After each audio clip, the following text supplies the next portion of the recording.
इयत्ता 12वी विषय मानसशास्त्र प्रकरण 2 बुद्धिमत्ता स्वाध्याय प्रश्न पहिला खालील विधाने योग्य पर्याय निवडून पूर्ण करा. 1. बुद्धिगुणांकाचे सूत्र डॅश यांनी सांगितले. पर्याय बिने, स्टर्न, वेशलर. त्याचं उत्तर आहे स्टर्न. बुद्धिगुणांकाचे सूत्र स्टर्न यांनी सांगितले. 2. डॅश यांनी प्रवाही बुद्धिमत्ता आणि स्फटिक बुद्धिमत्ता या संकल्पना मांडल्या. पर्याय कॅटेल, थॉर्नडाईक, सॅलोव्ही. उत्तर कॅटेल. कॅटेल यांनी प्रवाही बुद्धिमत्ता आणि स्फटिक बुद्धिमत्ता या संकल्पना मांडल्या. 3. डॅश ही वैयक्तिक बुद्धिमापन चाचणी आहे. पर्याय army alpha test, army beta test, block building test. उत्तर block building test. Block building test ही वैयक्तिक बुद्धिमापन चाचणी आहे. प्रश्न 2. पुढील विधाने चूक की बरोबर ते सांगा. 1. भाषिक बुद्धिमापन चाचण्या निरक्षर व्यक्तींना सहजपणे देता येतात. चूक. 2. भावनिक बुद्धिमत्ता वाढवणे शक्य असते. बरोबर. 3. कृत्रिम बुद्धिमत्तेला काही मर्यादा आहेत. बरोबर. 4. सामूहिक बुद्धिमापन चाचण्या कमी खर्चिक असतात. बरोबर. प्रश्न 3. पुढील प्रश्नांची एका वाक्यात उत्तरे लिहा. 1. बुद्धिमत्ता म्हणजे काय?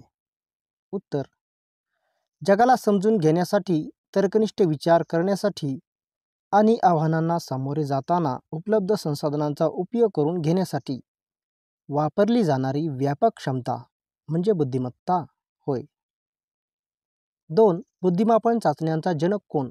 उत्तर अल्फ्रेड बिने हे बुद्धिमापन चाचण्यांचे जनक आहेत. 3. भाषिक बुद्धिमापन चाचणी म्हणजे काय?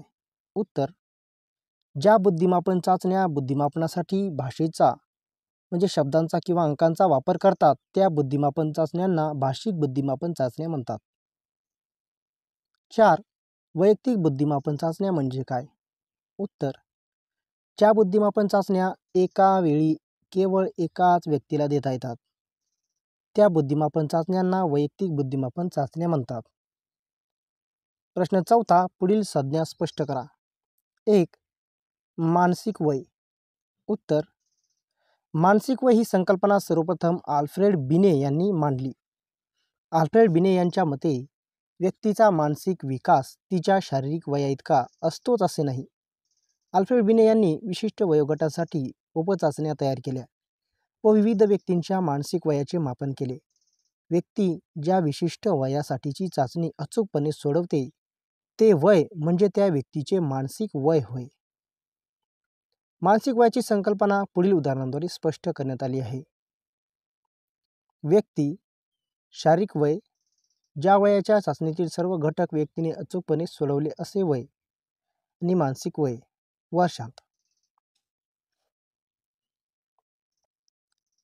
व्यक्ती आहे ईशा, जिचे शारीरिक वय आहे 10 वर्ष आणि तिने 12 वर्ष वयाच्या चाचणीतील सर्व घटक अचूकपणे सोडवले, तर मग तिचे मानसिक वय आहे 12 वर्ष.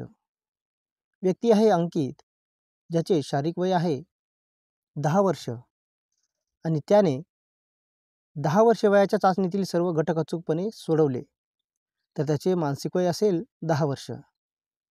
पुढची व्यक्ती आहे राजेश, जिचे शारीरिक वय आहे 10 वर्ष आणि त्याने 8 वर्ष वयाच्या चाचणीतील सर्व घटक अचूकपणे सोडवले, तर त्याचे मानसिक वय आहे 8 वर्ष. 2. सामाजिक बुद्धिमत्ता. उत्तर कोलंबिया विद्यापीठातील E.L. थॉर्नडाईक या मानसशास्त्रज्ञाने 1920 साली सर्वप्रथम सामाजिक बुद्धिमत्ता ही संकल्पना मांडली. हॉवर्ड गार्नर यांनी त्यांच्या बहुविध बुद्धिमत्ता सिद्धांतात आंतरवैयक्तिक बुद्धिमत्ता ही संकल्पना मांडली. कार्ल ऑल्ब्रिcht यांच्या मते इतरांशी सौहार्दपूर्ण संबंध प्रस्थापित करण्याची क्षमता आणि इतरांकडून सहकार्य प्राप्त करून घेण्याची क्षमता म्हणजे सामाजिक बुद्धिमत्ता होय. कार्ल अल्ब्रेcht यांच्या मते आपले इतरांप्रती असलेले वर्तन हे बाधक वर्तन व पोषक वर्तन या दोन टोकामधील वर्तनाच्या विस्तार कक्षेच्या दरम्यान असते. इतरांना तुच्छ लेखणे, इतरांना सहकार्य न करणे, नकारात्मक बोलणे, इतरांना नावमीत करणे इत्यादी बाधक वर्तनाची उदाहरणे आहेत. सातत्यपूर्ण बाधक वर्तन निम्न सामाजिक बुद्धिमत्ता दर्शवते. इतरांना मान देणे, इतरांना सहकार्य करणे, सकारात्मक बोलणे, इतरांना प्रोत्साहित करणे इत्यादी पोषक वर्तनाची उदाहरणे आहेत. सातत्यपूर्ण पोषक वर्तन उच्च सामाजिक बुद्धिमत्ता दर्शवते. 3. भावनिक बुद्धिमत्ता. उत्तर: जॉन मेयर आणि पीटर सॅलोव्ही या मानसशास्त्रज्ञांनी भावनिक बुद्धिमत्ता या संज्ञेचा सर्वप्रथम वापर केला. डॅनियल गोलमन यांनी भावनिक बुद्धिमत्ता या संकल्पनेस मोठ्या प्रमाणावर प्रसिद्धी दिली.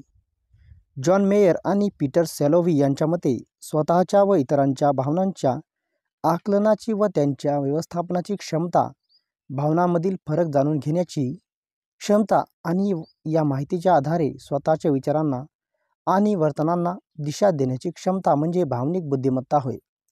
त्यांनी भावनिक बुद्धिमत्तेचे क्षमतांवर आधारित प्रारूप सुचविले आणि भावनिक बुद्धिमत्ता म्हणजे त्यात पुढील 4 बोधनिक क्षमता संचांचा समावेश होतो. 1. भावनांची जाणीव होण्याची क्षमता. स्वतःच्या व इतरांच्या भावना ओळखणे आणि त्यांचे अर्थविवरण करता येणे. भावना उपयोगात आणण्याची क्षमता.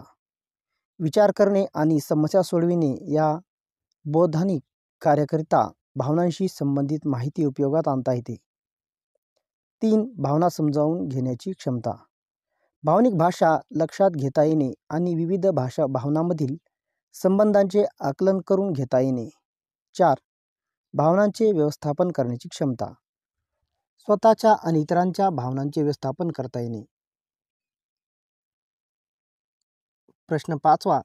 संक्षिप्त टिपा लिहा. 1. बुद्धिगुणांक. उत्तर: जर्मन मानसशास्त्रज्ञ विल्यम स्टर्न यांनी 1912 मध्ये सर्वप्रथम मानसिक वय व शारीरिक वय यांच्या गुणोत्तराच्या स्वरूपात बुद्धिगुणांक संकल्पना मांडली.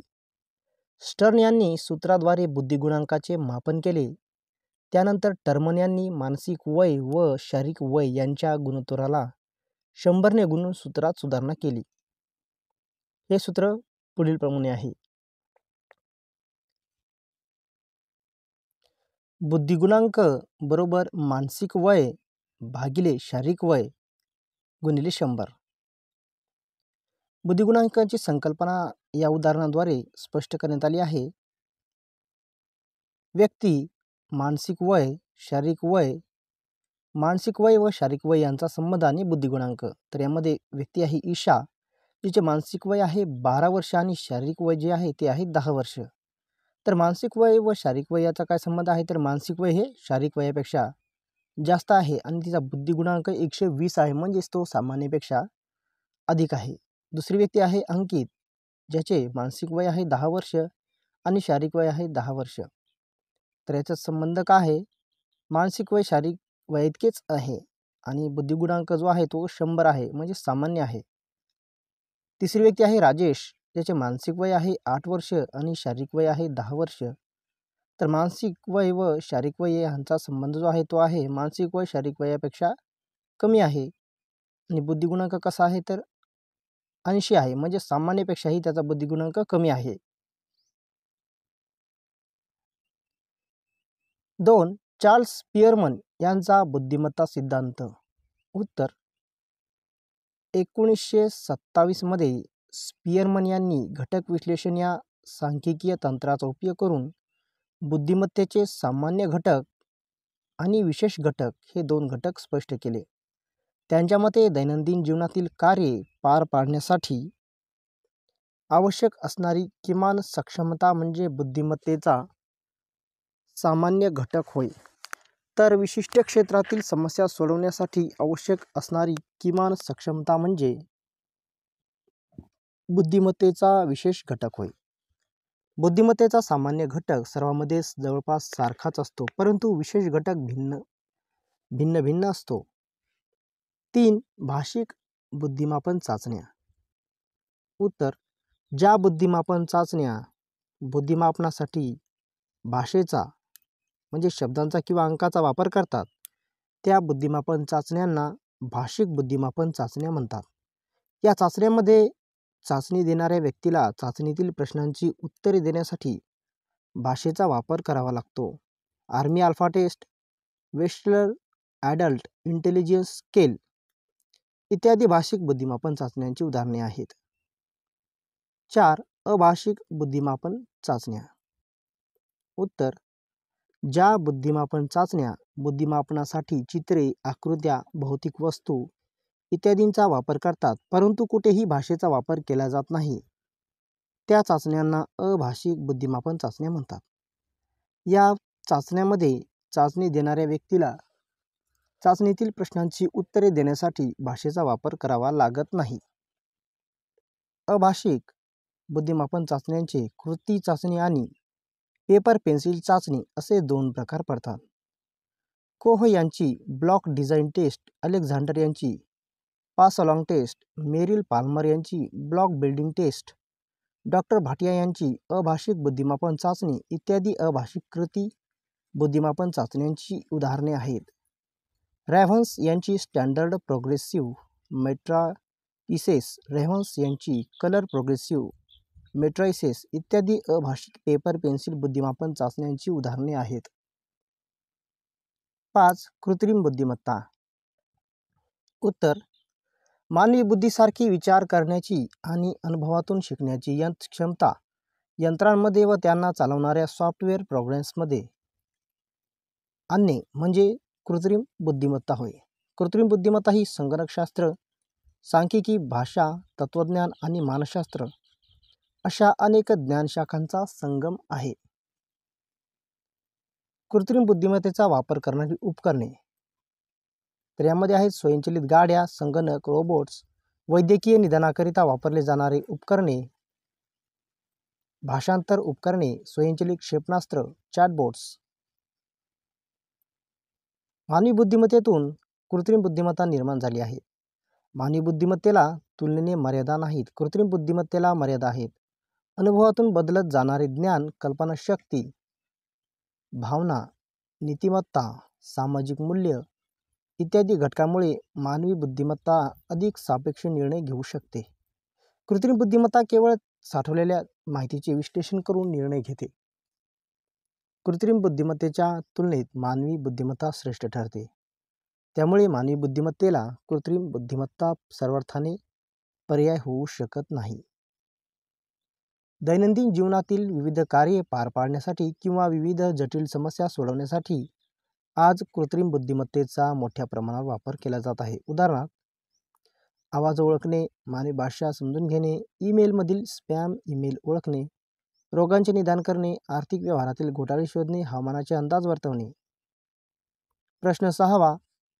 पुढील प्रश्नांची दिलेल्या मुद्द्यांच्या आधारे उत्तर लिहा. 1. वैयक्तिक बुद्धिमापन चाचण्यांचे स्वरूप स्पष्ट करा. मुद्दे आहेत अर्थ, फायदे आणि तोटे. उत्तर: अर्थ: ज्या बुद्धिमापन चाचण्या एका वेळी केवळ एकाच व्यक्तीला देता येतात, त्या बुद्धिमापन चाचण्यांना वैयक्तिक बुद्धिमापन चाचण्या म्हणतात. बिने यांची बुद्धिमापन चाचणी, वेस्टलर यांची बुद्धिमापन चाचणी, डॉक्टर भाटिया यांची कृती बुद्धिमापन चाचणी, कोहेस यांची ब्लॉक डिझाइन टेस्ट इत्यादी वैयक्तिक बुद्धिमापन चाचण्यांची उदाहरणे आहेत. फायदे: मानसशास्त्रज्ञाला चाचणी देणाऱ्या व्यक्तीशी सुसंवाद प्रस्थापित करता येतो. मानसशास्त्रज्ञाला चाचणी देणाऱ्या व्यक्तीच्या भावना, मनस्थिती, हावभाव इत्यादींविषयीची अधिक माहिती मिळू शकते. सामूहिक चाचण्यांच्या तुलनेत वैयक्तिक बुद्धिमापन चाचण्या सर्जनशील विचारांचे मापन करण्यात अधिक सक्षम असतात. 3. तोटे. वैयक्तिक बुद्धिमापन चाचण्या वेळ, पैसा व श्रम जास्त खर्च होतात. वैयक्तिक बुद्धिमापन चाचण्या घेण्यासाठी चाचण्यांच्या गुणधर्मांसाठी व प्राप्तांकांच्या विश्लेषणासाठी प्रशिक्षित व अनुभवी मानसशास्त्रज्ञांची आवश्यकता असते. 2. सामूहिक बुद्धिमापन चाचण्यांचे स्वरूप स्पष्ट करा. मुद्दे आहेत: अर्थ, फायदे, तोटे. उत्तर: अर्थ. अनेक व्यक्तींना देता येतात त्या बुद्धिमापन चाचण्यांना सामूहिक बुद्धिमापन चाचण्या म्हणतात. ज्या चाचण्या अनेक व्यक्तींना देता येतात त्या बुद्धिमापन चाचण्यांना सामूहिक बुद्धिमापन चाचण्या म्हणतात. पहिल्या महायुद्धाच्या काळात सैनिकांची सैन्यात भरती करण्यासाठी सामूहिक बुद्धिमापन चाचण्यांचा वापर करण्यात आला. सामूहिक बुद्धिमापन चाचण्या प्रामुख्याने मोठ्या समुदायाच्या बुद्धिमापनासाठी उपयुक्त ठरतात. Army alpha test, army general classification test, Raven's यांची स्टँडर्ड प्रोग्रेसिव्ह मेट्रायसिस इत्यादी सामूहिक बुद्धिमापन चाचण्यांची उदाहरणे आहेत. 2. फायदे. सामूहिक बुद्धिमापन चाचण्यामध्ये वेळ, पैसा व श्रम यांची बचत होते. सामूहिक बुद्धिमापन चाचण्यामध्ये चाचणी घेणाऱ्या मानसशास्त्रज्ञाची भूमिका अत्यल्प असते. त्यामुळे या चाचण्या घेण्यासाठी खास प्रशिक्षणाची आवश्यकता असतेच असे नाही. 3. तोटे. सामूहिक बुद्धिमापन चाचण्या घेणाऱ्या मानसशास्त्रज्ञाला चाचणी देणाऱ्या प्रत्येकाशी सुसंवादासाठी, सहकार्यासाठी आणि बुद्धिमापन प्रक्रियेतील गोडी टिकवून ठेवण्यासाठी संधी मिळतेच असे नाही. वैयक्तिक चाचण्यांच्या तुलनेत सामूहिक बुद्धिमापन चाचण्या सर्जनशील विचारांचे मापन करण्यात कमी सक्षम असतात. प्रश्न 7. पुढील प्रश्नांची सविस्तर उत्तरे लिहा. 1. बुद्धिमापनाचा इतिहास स्पष्ट करा. उत्तर: पॉल ब्रोका आणि सर फ्रान्सिस गाल्टन या शास्त्रज्ञांनी बुद्धिमापनाविषयी सर्वप्रथम विचार केला. 1880च्या दशकात सर फ्रान्सिस गाल्टन यांनी कवटीचा आकार, प्रतिक्रिया काळ, दृष्टी अचूकता, श्राव्य मर्यादा पातळी, श्वसन क्षमता इत्यादी परिवर्त्य मोजणारी चाचणी विकसित केली. कवटीच्या आकाराचे मापन करून बुद्धिमत्ता ठरवता येते असे मत त्यांनी मांडले. त्यांनी असे गृहीत धरले की कवटीचा आकार जितका मोठा तितकी व्यक्ती तल्लख असते. परंतु सर फ्रान्सिस गाल्टन यांची चाचणी बुद्धिमापनासाठी फार उपयुक्त ठरली नाही.